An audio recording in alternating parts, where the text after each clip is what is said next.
Lecturas de Tabaquería presenta La historia interminable.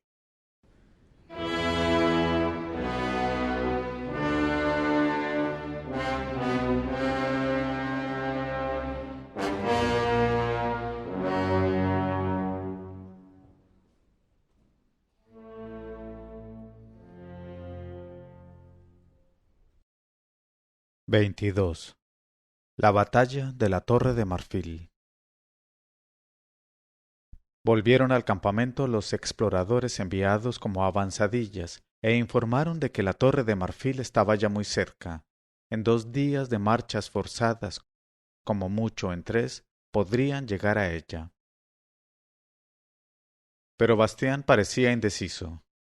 Ordenaba hacer altos con más frecuencia que hasta entonces, y luego repentinamente reanudaba la marcha. Nadie en la expedición comprendía los motivos, pero nadie naturalmente se atrevía a preguntárselos. Desde su gran hazaña en el monasterio de las estrellas, Bastián había permanecido inaccesible, incluso para Sallide. En la expedición corrían toda clase de rumores, pero la mayoría de los compañeros de viaje acataban de buena gana sus contradictorias órdenes. Los grandes sabios, opinaban, parecen a menudo incomprensibles a los seres normales. Tampoco Atrello y Fújur podían explicarse ya el comportamiento de Bastián. Lo ocurrido en el monasterio de las estrellas excedía de la comprensión de ambos, pero eso sólo aumentaba la preocupación que les causaba. En Bastián batallaban 2 sentimientos y no podía acallar ninguno de los 2. Ansiaba encontrar a la hija de la luna. Ahora era famoso y admirado en toda Fantasia y podía ir a su encuentro como un igual. Pero al mismo tiempo lo llenaba de preocupación el tener que devolverle a Aurin. ¿Qué ocurriría entonces?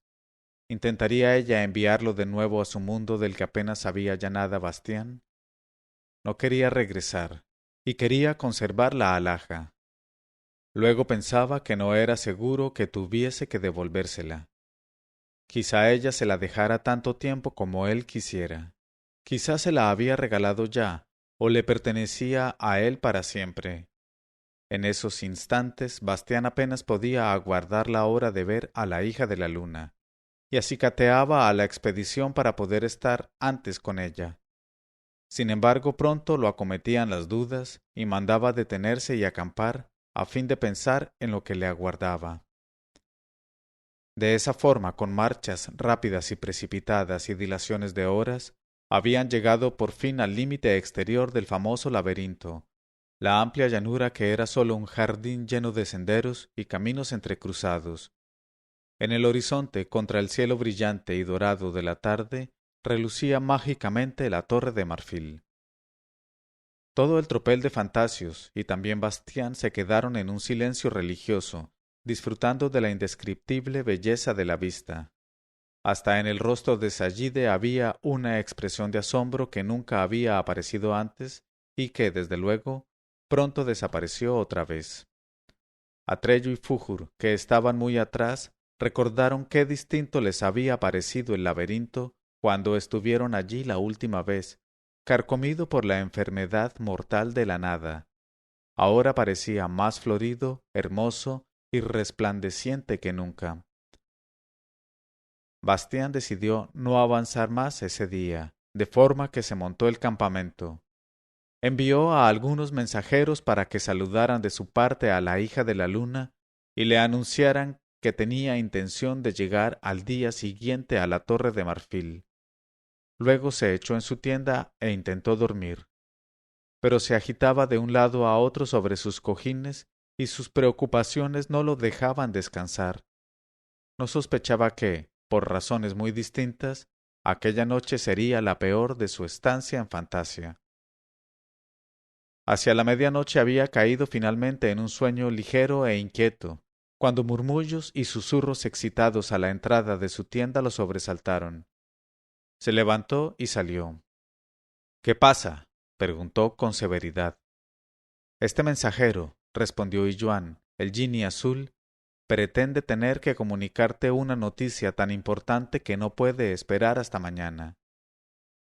El mensajero, al que Iyuan había levantado por el cuello, era un pequeño ligerillo, un ser de cierto parecido con un conejo, pero que, en lugar de piel, tenía un plumaje de estallante colorido. Los ligerillos son los corredores más veloces de Fantasia y pueden salvar enormes distancias a tal velocidad que prácticamente no se los ve, y sólo se puede observar su paso, como una exhalación, por las nubecillas de polvo que levantan.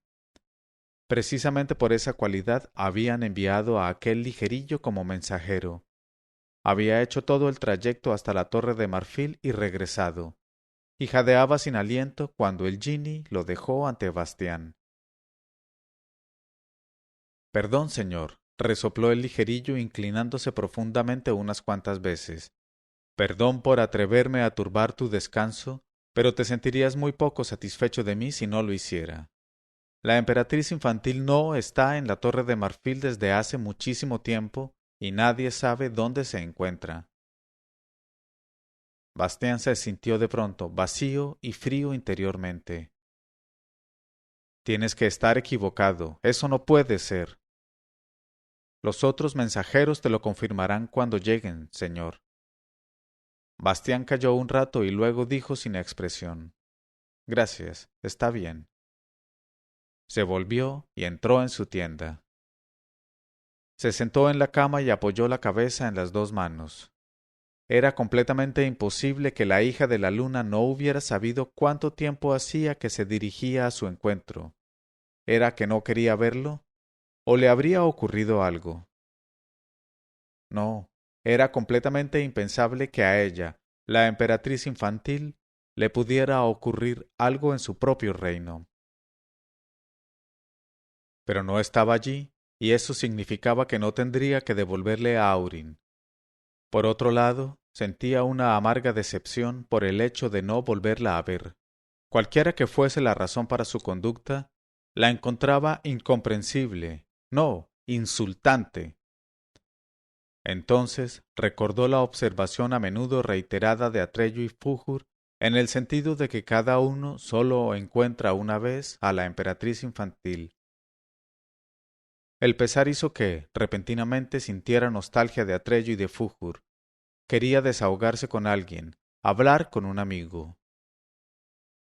Se le ocurrió la idea de ponerse el cinturón Gwenmal e ir a verlos sin que lo vieran. De esa forma podría estar con ellos y disfrutar de su presencia consoladora sin ceder en nada. Rápidamente abrió la decorada cajita, sacó el cinturón y se lo ciñó. Otra vez tuvo la misma desagradable sensación que la primera cuando dejó de verse a sí mismo. Aguardó un poco hasta que se hubo acostumbrado y luego salió y comenzó a errar por el campamento en busca de Atreyu y de Fújur. Por todas partes se oían susurros y murmullos excitados.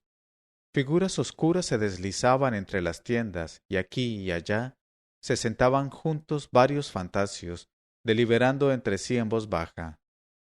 Entretanto, habían vuelto también los demás mensajeros, y la noticia de que la hija de la luna no estaba en la Torre de Marfil se había extendido como un incendio por el campamento de los compañeros de viaje. Bastián anduvo entre las tiendas, pero al principio no encontró a los dos que buscaba. Atreyu y Fújur se habían instalado al borde mismo del campamento, bajo un romero en flor. Atreyu se sentaba sobre las piernas con los brazos cruzados ante el pecho y miraba con rostro impasible en dirección a la Torre de Marfil. El dragón de la suerte estaba echado junto a él, con la poderosa cabeza en el suelo, a sus pies. Mi última esperanza era que ella hiciera con él una excepción para recuperar el signo, dijo Atreyu, pero ahora ya no la hay.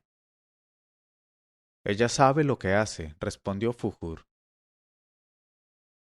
En aquel momento Bastián los vio y se dirigió invisible hacia ellos.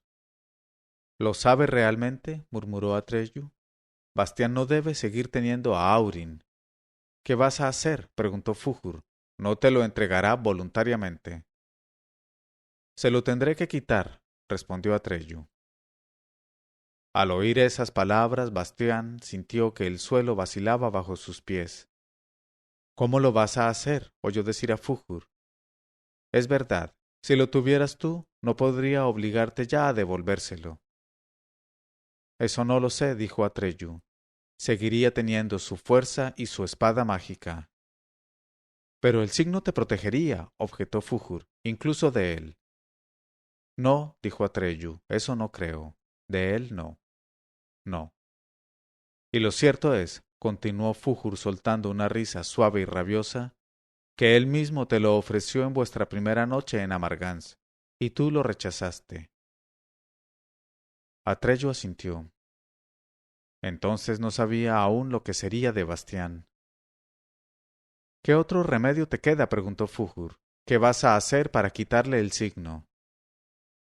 Tendré que robárselo, respondió Atreyu. Fújur levantó bruscamente la cabeza. Con sus ardientes ojos de color rubí, miró a Atreyu, que bajó la vista al suelo y repitió en voz baja. Tendré que robárselo. No hay otra posibilidad. Tras un silencio inquieto, Fújur preguntó: ¿Cuándo? Esta misma noche, respondió Atreyu, porque mañana puede ser demasiado tarde. Bastián no quiso oír más. Lentamente se alejó. Solo sentía un vacío frío y sin fondo. Ahora todo le daba igual, como había dicho Sayide. Volvió a su tienda y se quitó el cinturón Gwenmal.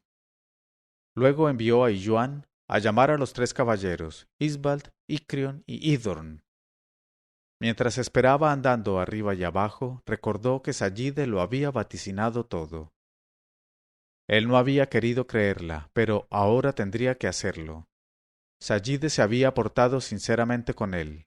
Ahora lo comprendía. Era la única que le había sido fiel.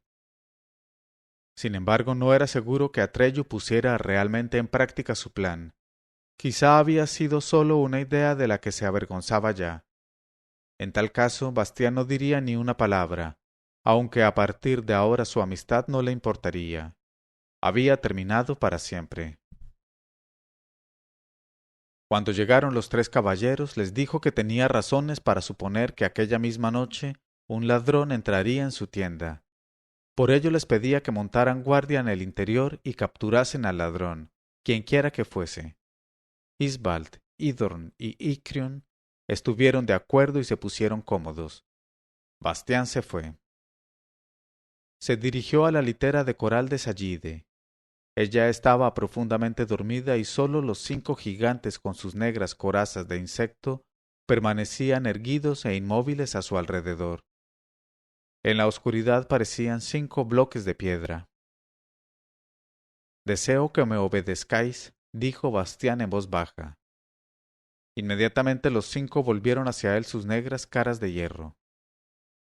Mándanos, señor de Nuestra Señora, respondió uno con voz metálica. ¿Creéis que podríais dominar a Fújur, el dragón de la suerte? Quiso saber Bastián. Eso depende, señor, de tu voluntad que nos guía, contestó la voz metálica. Es mi voluntad, dijo Bastián. Entonces podemos dominar a cualquiera, fue la respuesta. Está bien, acercaos a él, señaló con la mano la dirección. En cuanto Atreyu lo deje, coged a Fújur prisionero, pero quedaos con él allí. Ya os avisaré cuando tengáis que traerlo. Lo haremos de buena gana, fue la respuesta de la voz metálica. Los 5 negros se pusieron en movimiento silenciosamente y al mismo paso. Sayide sonrió en sueños. Bastián volvió a su tienda, pero cuando la vio delante titubeó. En el caso de que Atreyu intentara realmente el robo, no quería estar presente cuando lo capturasen. Las primeras luces del amanecer subían ya por el cielo y Bastián se apostó no lejos de su tienda bajo un árbol, y aguardó envuelto en su manto de plata. El tiempo pasó de una forma infinitamente lenta. Amaneció una mañana pálida, se hizo más claro, y Bastián empezaba ya a alimentar esperanzas de que Atreyu hubiera renunciado a sus propósitos, cuando de repente se oyó ruido y confusión de voces en el interior de la suntuosa tienda. No pasó mucho rato antes de que Atreyu, con las manos atadas a la espalda, fuera sacado por Icrión de la tienda. Los otros dos caballeros los seguían. Bastián se levantó pesadamente y se apoyó contra el árbol. De modo que sí, murmuró para sus adentros. Luego penetró en su tienda. No quería mirar a Atreyu y también éste mantuvo la cabeza baja. —Y Joan —dijo Bastián al genie azul que estaba junto a la entrada de la tienda—, despierta a todo el campamento. Todos deben venir aquí, y que los gigantes traigan a Fújur. El genie lanzó un agudo grito de águila y se fue apresuradamente. En todos los sitios a donde llegaba comenzó a verse movimiento en las tiendas grandes o pequeñas y en los demás lugares de acampada. No se ha defendido en absoluto, griñó Icrión, señalando con un gesto de cabeza a Atreyu que permanecía inmóvil y con la cabeza gacha. Bastián se apartó y se sentó en una piedra. Cuando los 5 gigantes negros blindados trajeron a Fújur, una gran multitud se había congregado ya en torno a la suntuosa tienda. Al acercarse los pasos iguales, metálicos y pesados, los espectadores se abrieron dejando camino. Fújur no estaba encadenado ni lo tocaban los gigantes blindados. Solo caminaban a su izquierda y su derecha con las espadas desenvainadas. No se ha defendido en absoluto, señor de Nuestra Señora, le dijo a Bastián una de las voces metálicas cuando la comitiva se detuvo ante él. Fújur se echó en el suelo ante Atreyu y cerró los ojos. Se hizo un largo silencio. Los últimos rezagados de la expedición se apresuraron a llegar y estiraron el cuello para ver qué pasaba. La única que no estaba presente era Sayide. Los susurros y murmullos fueron apagándose poco a poco. Todas las miradas iban de Atreyu a Bastián y de Bastián a Atreyu. En aquella luz gris sus figuras inmóviles parecían una imagen sin color, petrificada para siempre.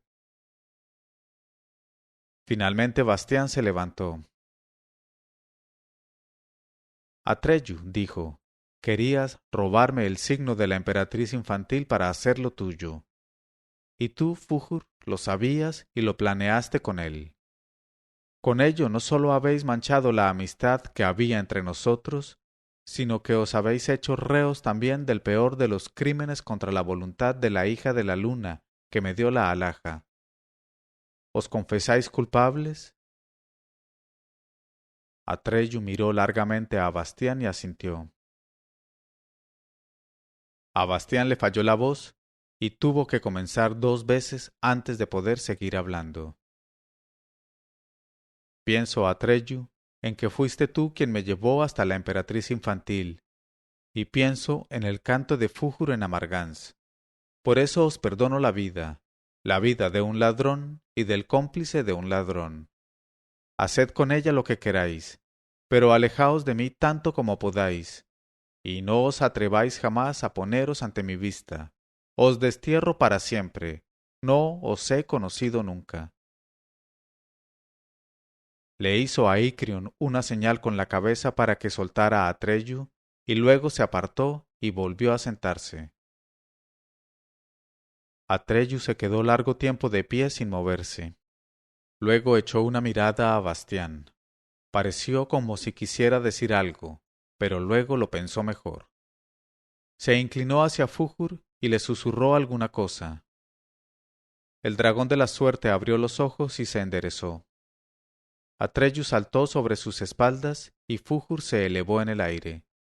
Voló en línea recta por el cielo de la mañana que cada vez se hacía más claro. Y aunque sus movimientos eran pesados y fatigosos, en pocos minutos desapareció en lontananza. Bastián se puso en pie y penetró en su tienda. Se echó en la cama. Ahora has conseguido ser verdaderamente grande, dijo con suavidad una voz dulce y velada. Ahora no te importa nada y nada puede afectarte. Bastián se incorporó. Era Sayide quien había hablado. Se acurrucaba en el ángulo más oscuro de la tienda. —¿Tú? —preguntó Bastián— ¿cómo has entrado? Sallide sonrió.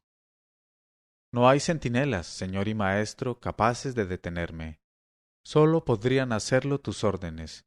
¿Quieres que me vaya? Bastián volvió a echarse y cerró de nuevo los ojos. Al cabo de un rato murmuró: Me da igual. Quédate o vete. Ella lo observó con los ojos entornados largo tiempo. Luego preguntó: ¿En qué piensas, señor y maestro? Bastián se volvió del otro lado sin responderle. Para Sallide era claro que de ninguna forma debía dejarlo solo ahora. Estaba a punto de escapársele de las manos. Tenía que consolarlo y animarlo a su manera. Tenía que inducirlo a proseguir el camino que ella había planeado para él y para sí misma. Y esta vez no lo podía lograr con un regalo mágico o un sencillo truco. Tenía que recurrir a medios más poderosos, a los más fuertes que disponía, a los deseos más secretos de Bastián. De forma que se sentó a su lado y le susurró al oído: Mi dueño y señor, ¿cuándo piensas trasladarte a la Torre de Marfil? No lo sé, dijo Bastián hundido en sus almohadones. ¿Qué voy a hacer allí si no está la hija de la luna? Ya no sé lo que debo hacer. Podrías entrar y esperar allí a la emperatriz infantil. Bastián se volvió a Sallide. ¿Tú crees que volverá? Tuvo que repetir la pregunta más apremiantemente para que Sallide, titubeando, respondiera: No lo creo. Creo que ha dejado Fantasia para siempre y que tú, señor y maestro, eres su sucesor. Bastián se incorporó lentamente. Miró los ojos de dos colores de Sallide y tardó un rato en comprender del todo lo que ella había dicho. ¿Yo? Balbuceó. En sus mejillas aparecieron manchas rojas. ¿Tanto te asusta la idea? Susurró Sallide. Ella te ha dado el signo de su poderío. Te ha entregado su reino. Serás el emperador infantil, mi señor y maestro. Y lo mereces. No solo salvaste a Fantasia con tu venida, sino que la has creado tú. Todos nosotros, incluso yo, somos solo criaturas tuyas. Tú eres el gran sabio. ¿Por qué te asusta asumir también el poder supremo que, después de todo, te corresponde? Y mientras en los ojos de Bastián, poco a poco, comenzaba a brillar una fiebre fría, Sallide le habló de una nueva fantasía, de un mundo que, en todos sus detalles, se conformaría con la voluntad de Bastián, en el que podría crear o destruir a su antojo, en el que no habría ya límites ni condiciones, y en el que toda criatura, buena o mala, hermosa o fea, necia o sabia, se debería sólo a su voluntad, y él, majestuoso y enigmático, reinaría sobre todos dirigiendo la historia en un juego eterno. Solo entonces, dijo ella para terminar, serás verdaderamente libre, libre de todo lo que te limita y libre para hacer lo que quieras. ¿No querías encontrar tu verdadera voluntad? Pues es esa. Aquella misma mañana se levantó el campamento y la comitiva de muchos miles de almas, encabezada por Bastián y Sallide en la litera de coral, se puso en camino hacia la Torre de Marfil. Una columna casi interminable siguió los enredados caminos del laberinto, y cuando su cabeza llegó hacia la noche a la Torre de Marfil, los últimos rezagados habían cruzado apenas el límite exterior del jardín. La recepción preparada para Bastián fue tan solemne como hubiera podido desear. Todos los que formaban parte de la corte de la emperatriz infantil se pusieron en danza. En todos los tejados y almenas había silfos, centinelas de trompetas resplandecientes que soplaban todo lo que daban de sí sus pulmones. Los saltimbanquis mostraban sus habilidades, los astrólogos predecían la fortuna y la grandeza de Bastián, y los panaderos hacían tartas tan altas como montañas. Los ministros y dignatarios, sin embargo, acompañaron a la litera de coral y la guiaron a través del hervidero de la multitud por la calle principal, que describía una espiral cada vez más estrecha en torno a la Torre de Marfil. hasta el punto en que la gran puerta conducía al interior del verdadero palacio. Bastián, seguido de Sallide y de todos los dignatarios, subió los escalones blancos como la nieve de la ancha escalera, atravesó salas y corredores, la segunda puerta, cada vez más arriba, el jardín de animales, flores y árboles de marfil, los puentes bamboleantes y la última puerta. Quería llegar hasta el pabellón que formaba la cúspide de la enorme torre y tenía la forma de una flor de magnolio. Sin embargo, la flor estaba cerrada y el último trecho del camino que llevaba hasta ella era tan liso y empinado que nadie pudo subirlo. Bastián recordó que tampoco Atreyu, gravemente herido, había podido llegar hasta allí, al menos por sus propias fuerzas, pues nadie que hubiera subido sabía cómo lo había logrado. Era algo que se le regalaba a uno. Pero Bastián no era Atreyu. Si alguien merecía que se le regalara ese último trecho del camino, era él, y no estaba dispuesto a detenerse ahora.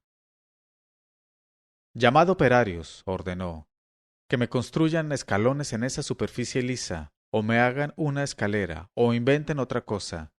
Deseo sentar ahí arriba mis reales». «Señor», se atrevió a objetar uno de los consejeros más viejos, «ahí vive Nuestra Señora de los Deseos, la de los ojos dorados, cuando está con nosotros». «Haced lo que os mando», dijo imperiosamente Bastián. Los dignatarios palidecieron y dieron un paso atrás, pero obedecieron. Se llamó a operarios que se pusieron a la obra con martillos pesados y escoplos, pero por mucho que se esforzaron no consiguieron desprender el más pequeño trozo de la cúspide. Los escoplos les saltaban de las manos sin dejar en la lisa superficie ni un arañazo. «Inventad otra cosa», dijo Bastián, apartándose de mala gana, «porque quiero subir hasta ahí, pero tened en cuenta que mi paciencia puede acabarse pronto». Luego volvió y de momento tomó posesión con su corte, de la que formaban parte sobre todo Sallide y los tres caballeros Isbald, Icrion y Idorn, así como Illuán, el Gini azul, de los restantes aposentos del palacio. Aquella misma noche convocó a todos los dignatarios, ministros y consejeros que hasta entonces habían servido a la hija de la luna, a una asamblea que se celebró en la gran sala redonda donde, en otro tiempo, se había reunido el Congreso Médico. Les anunció que la señora de los ojos dorados le había dejado a él, Bastián Baltasar Bux, todo su poder sobre el reino sin fronteras de Fantasia, y que a partir de aquel momento él ocuparía su puesto, y los exhortó a que prometieran someterse por completo a su voluntad. Incluso y precisamente, siguió diciendo, cuando mis decisiones puedan resultaros temporalmente incomprensibles, porque no soy vuestro igual. Luego decidió que exactamente 77 días más tarde se coronaría a sí mismo emperador infantil de Fantasia. Debía de celebrarse una fiesta de tal esplendor como nunca se hubiera visto en el reino. Había que enviar inmediatamente emisarios a todos los países, porque quería que todos los pueblos de Fantasia tuvieran su representante en la fiesta de la coronación. Dicho esto, Bastián se retiró, dejando solos a los desconcertados consejeros y dignatarios. No sabían qué hacer. Todo lo que habían oído les sonaba tan monstruoso que al principio se quedaron largo tiempo en silencio con la cabeza gacha. Luego comenzaron a hablar entre sí en voz baja, y después de deliberar durante horas, llegaron al acuerdo de que debían seguir las instrucciones de Bastián, porque llevaba el signo de la emperatriz infantil y eso los obligaba a obedecer, tanto si creían que la hija de la luna había entregado realmente todo su poder a Bastián, como si todo el asunto era sólo una de las incomprensibles decisiones de ella. Así pues, se envió a los mensajeros y se hizo también todo lo demás que Bastián había ordenado. En cualquier caso, él mismo no se ocupó más de ello. Todos los detalles de la preparación de la fiesta de la coronación se los confió a Sallide, y ella supo ocupar a la corte de la Torre de Marfil de forma que casi ninguno volvió a pensar en el problema. Bastián mismo permaneció en los días y semanas que siguieron casi siempre inmóvil, en el aposento que había elegido. Miraba fijamente ante sí sin hacer nada. Le hubiera gustado desear algo o inventar una historia que lo entretuviera, pero no se le ocurría nada. Se sentía vacío y hueco. Por fin se le ocurrió la idea de que podía desear que viniera la hija de la luna. Y si realmente era todopoderoso, si todos sus deseos se hacían realidad, también ella tendría que obedecerlo. Se pasaba la mitad de la noche murmurando para sí: «Ven, hija de la luna, debes venir, te ordeno que vengas». Y pensó en la mirada de ella que se le había quedado en el corazón como un luminoso tesoro. Pero ella no vino, y cuanto más intentaba obligarla a venir, tanto más se apagaba el recuerdo de aquella luz en su corazón, hasta que dentro de él reinó una oscuridad total. Se decía a sí mismo que volvería a recuperarlo todo cuando estuviera en el pabellón de la Magnolia. Una y otra vez iba a ver a los operarios y los aguijoneaba, unas veces con amenazas, otras con promesas, pero todo lo que intentaban resultaba inútil. Las escaleras se rompían, los clavos de acero se doblaban, los escoplos saltaban. Los caballeros Icrion, Isbald y Idorn, con los que hasta entonces le había gustado charlar o jugar a cualquier cosa, le servían ahora de poco. Habían descubierto en la planta más baja de la Torre de Marfil una bodega.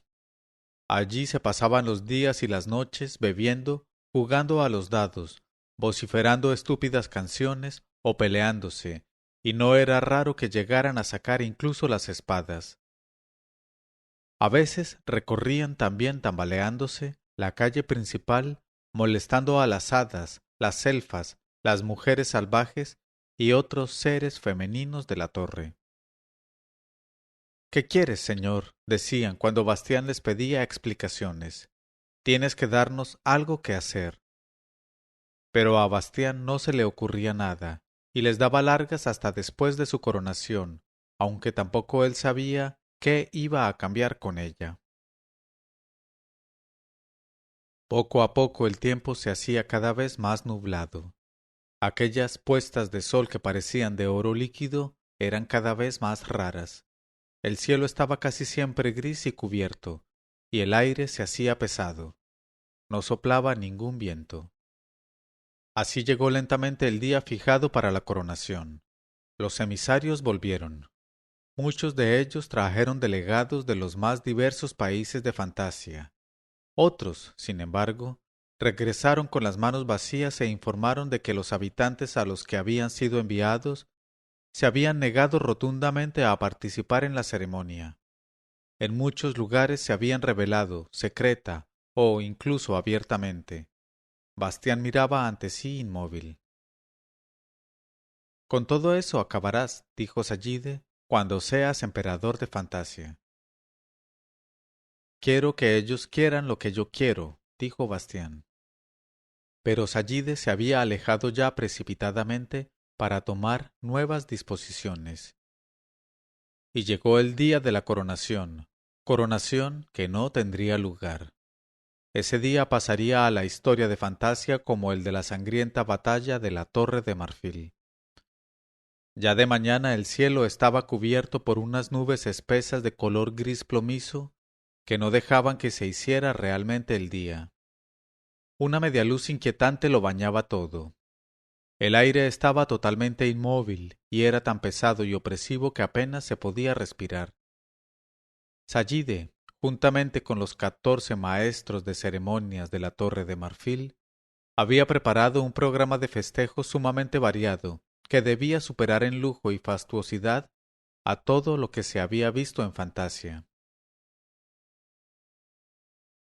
Ya desde las primeras horas de la mañana la música resonaba en todas las calles y plazas, pero era una música como hasta aquel día no se había oído en la Torre de Marfil. Salvaje, chirriante y sin embargo monótona. Todo el que la oía comenzaba a mover los pies y quisiera o no tenía que bailar y saltar. Nadie conocía a los músicos, que llevaban máscaras negras, y nadie sabía de dónde los había traído Sayide. Todos los edificios y fachadas estaban engalanados con banderas y gallardetes de colores chillones que, sin embargo, como no había viento, colgaban lánguidamente. A lo largo de la calle principal y alrededor de los altos muros del recinto del palacio, había innumerables retratos, pequeños y enormes, que mostraban todos un solo rostro, siempre el mismo, el rostro de Bastián. Como el pabellón de la Magnolia seguía siendo inaccesible, Sayide había preparado otro lugar para la subida al trono. Allí donde la espiral de la calle mayor terminaba ante la gran puerta del palacio, debía levantarse el trono sobre los amplios escalones de marfil. Miles de pebeteros de oro humeaban y el humo, que olía de una forma adormecedora y al mismo tiempo excitante, flotaba lentamente por los escalones, por la plaza, descendía por la calle principal y se introducía en todas las callejas laterales, rincones y aposentos. Por todas partes estaban aquellos gigantes negros con sus corazas de insecto. Nadie sabía, salvo Sayide, cómo había logrado centuplicar los 5 que le habían quedado. Y no solo eso, unos 50 de ellos montaban ahora en formidables caballos, hechos también totalmente de metal negro, y que se movían de una forma absolutamente idéntica. En cortejo triunfal aquellos jinetes acompañaron al trono por la calle mayor. Nadie sabía de dónde había salido el trono. Era tan grande como el portal de una iglesia y se componía exclusivamente de espejos de toda forma y color. Solo su asiento era de seda de color cobre. De forma curiosa aquel enorme objeto reluciente se deslizaba por sí solo, subiendo por la espiral de la calle sin ser empujado ni arrastrado, como si tuviera vida propia.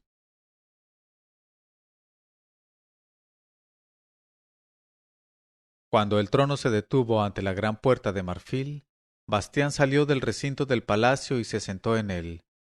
Parecía diminuto como una muñeca, sentado en medio de todo aquel boato frío y reluciente.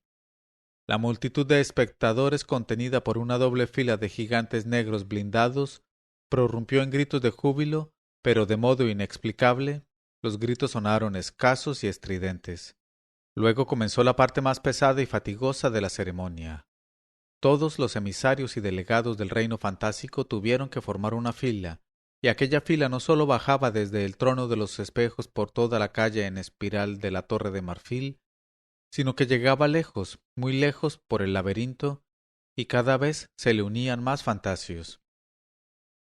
Cada individuo, cuando le llegaba el turno, tenía que postrarse ante el trono, tocar 3 veces el suelo con la frente, besar el pie derecho de Bastián y decir: «En nombre de mi pueblo y de mis congéneres te ruego a ti, a quien todos debemos nuestra existencia, que te corones emperador infantil de Fantasia». Habían pasado ya de esa forma 2 o 3 horas cuando una agitación repentina recorrió la fila de los que aguardaban. Un joven fauno subía corriendo por la calle.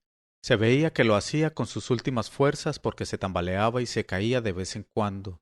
Se levantaba otra vez y seguía corriendo, hasta que se arrojó a los pies de Bastián, luchando por recuperar el aliento. Bastián se inclinó hacia él. «¿Qué ocurre para que te atrevas a perturbar la ceremonia?» «Es la guerra, señor», balbuceó el fauno. «Atreyu ha juntado a muchos insurrectos y se dirige hacia aquí con 3 ejércitos. Piden que les entregues a Aurin, y si no lo haces voluntariamente, pretenden obligarte a ello por la fuerza». De súbito reinó un silencio de muerte. La excitante música y las estridentes muestras de regocijo habían cesado de golpe. Bastián miraba fijamente ante sí. Se había puesto pálido. Llegaron corriendo los 3 caballeros Isbald, Icrion y Idorn. Parecían de un buen humor extraordinario. «Por fin tenemos algo que hacer, señor», gritaron a la vez. «Déjanoslo a nosotros. No permitas que se interrumpa tu fiesta. Buscaremos a unos cuantos valientes y nos enfrentaremos con los rebeldes. Les daremos una lección que no olvidarán en mucho tiempo. Entre los miles de criaturas de fantasía presentes había muchas que no podían ser utilizables en absoluto con fines bélicos. Sin embargo, la mayoría podía manejar muy bien algún arma, ya fuera la maza, la espada, el arco, la lanza, la honda o simplemente los dientes y garras. Todas ellas se agruparon alrededor de los 3 caballeros que guiaban el ejército. Mientras partían, Bastián se quedó con el gran tropel de los menos capaces de defenderse para continuar la ceremonia. Pero a partir de entonces no prestó atención a lo que ocurría. Continuamente los ojos se le iban hacia el horizonte, que podía ver muy bien desde donde estaba. Las enormes nubes de polvo que allí se levantaban le permitían suponer cuáles eran las fuerzas con que Atreyu se aproximaba.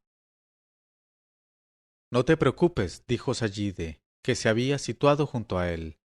Todavía no han atacado mis gigantes negros acorazados. Defenderán tu torre de marfil y nadie puede vencerlos, salvo tú y tu espada. Unas horas más tarde llegaron las primeras noticias de la batalla. Al lado de Atreyu luchaban casi todo el pueblo de los Pieles Verdes, pero también 200 centauros y 58 comerrocas.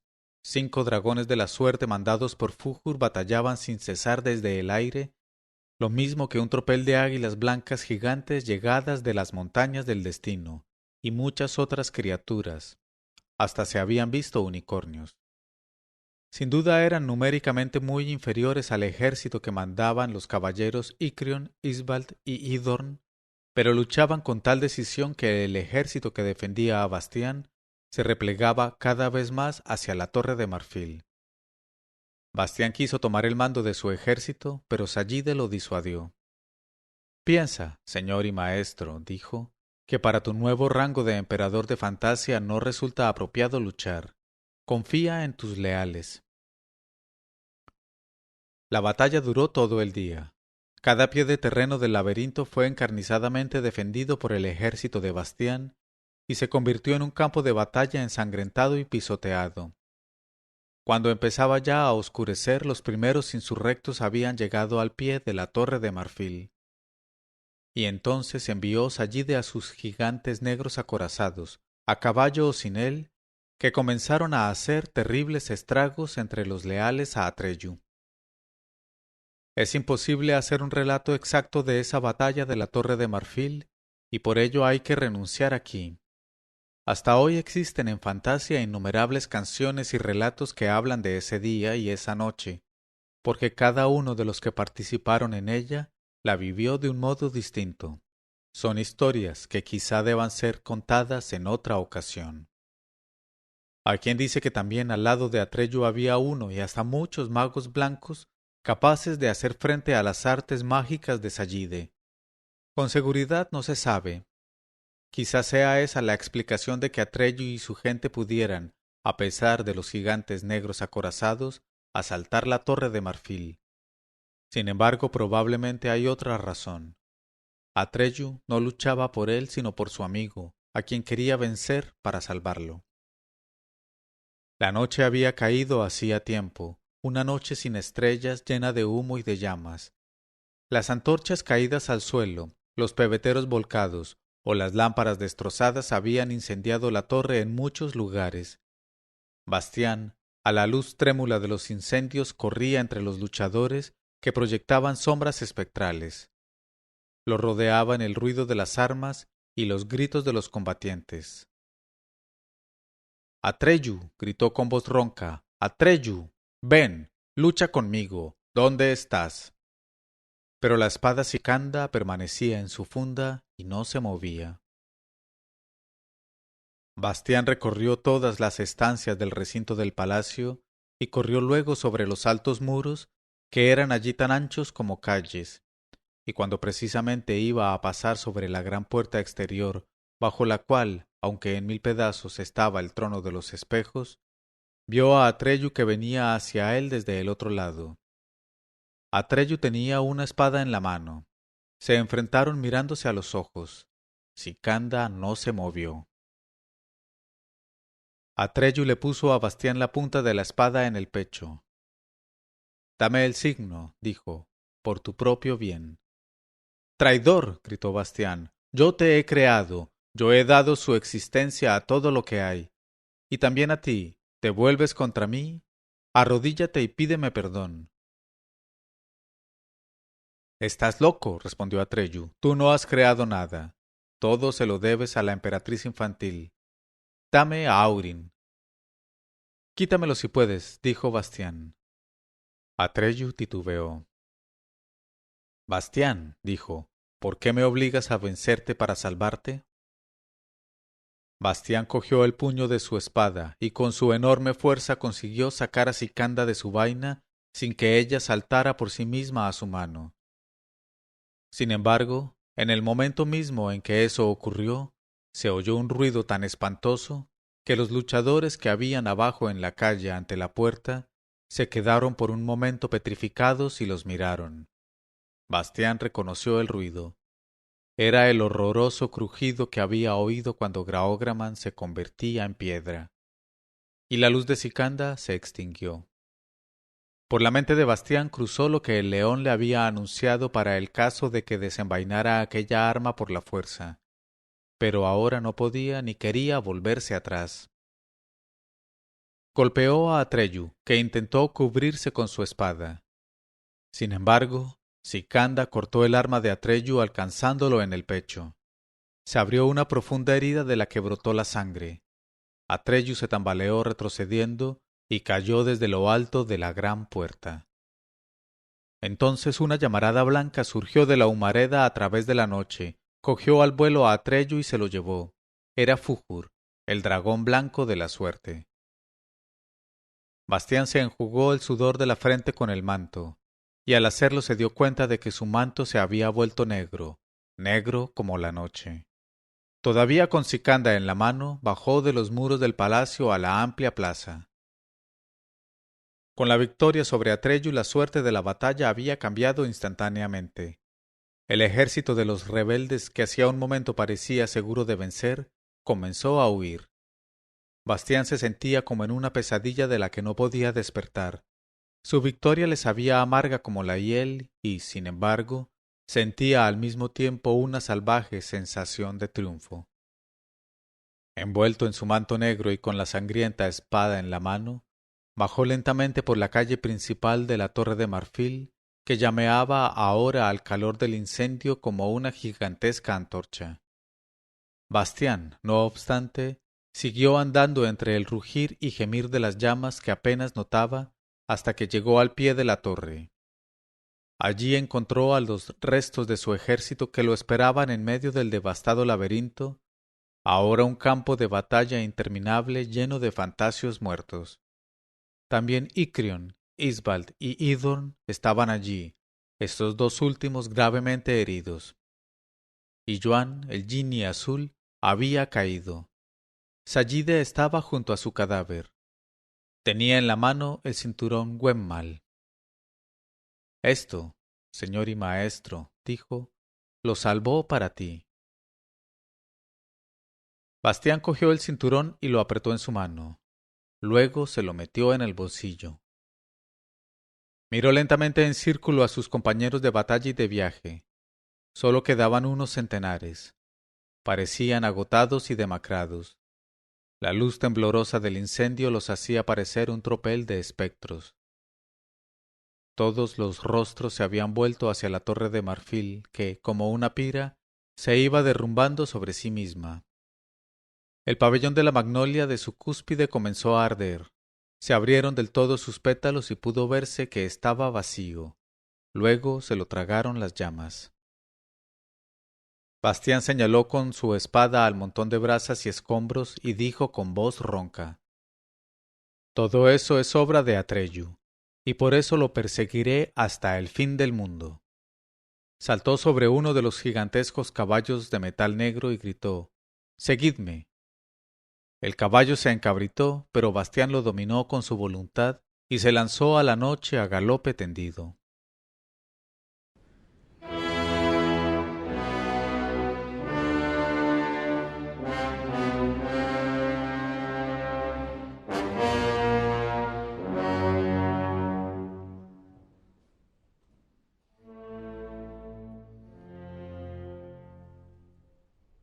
Leyó este capítulo Mauricio Duque Arrubla.